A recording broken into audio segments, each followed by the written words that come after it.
Hello, good people. Now, we've all given in to acting on the emotions of fear and greed from time to time. When investing, sometimes those emotions can get the best of us. Now, what I'm proposing today is that we operate somewhere between fear and greed.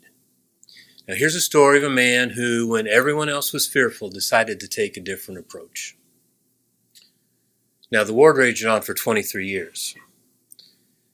One battle, the decisive battle, became known as the Battle of Waterloo, and it was fought on June 18th of 1815 between Napoleon's French army and the European coalition.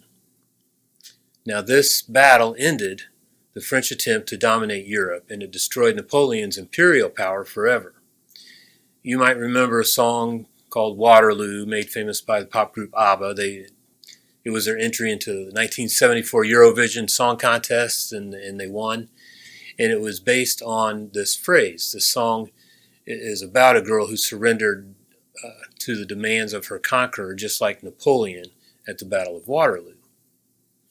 Now, the saying, "This is your Waterloo," is derived from this battle. It means to encounter one's ultimate obstacle and to be defeated by it. So, as you can imagine, with a long war and scary battle, fear was in the air. But there was one who saw through the short-term misery to the long-term possibilities. And this man was Baron Rothschild, an 18th century British nobleman and a member of the Rothschild banking family. He's credited with saying the time to buy is when there's blood in the streets, meaning the time to buy is when there's fear.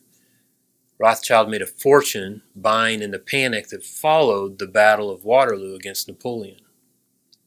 So why was his perspective different from others? How can we make sure that we're not controlled by fear when investing? My name is Tim Flick, and I'm a financial advisor, and we'll take a look at how fear works with investing. First, let's look at the stock market and how it moves over time. As you can see, and as you know, it goes up and down, but the long-term direction has historically been up over time. It's trended up. So tip number one is to be a long-term focused investor. And I know it's easier said than done. It's especially not easy to do when times are bad. And it's especially not easy to do with all the information coming in at us from media, social media, and all of that. Media leads with fear and gloom and doom, and rationally we know that the ratings go up when there's fear in the air. So they play to our emotions, and it's hard to see past that. But the contrarian view, the perspective of Rothschild and even Warren Buffett, is this. Warren Buffett has said, "Be fearful when others are greedy, and be greedy when others are fearful." How can we have this contrarian view when there is fear in the air? How can he be different than others?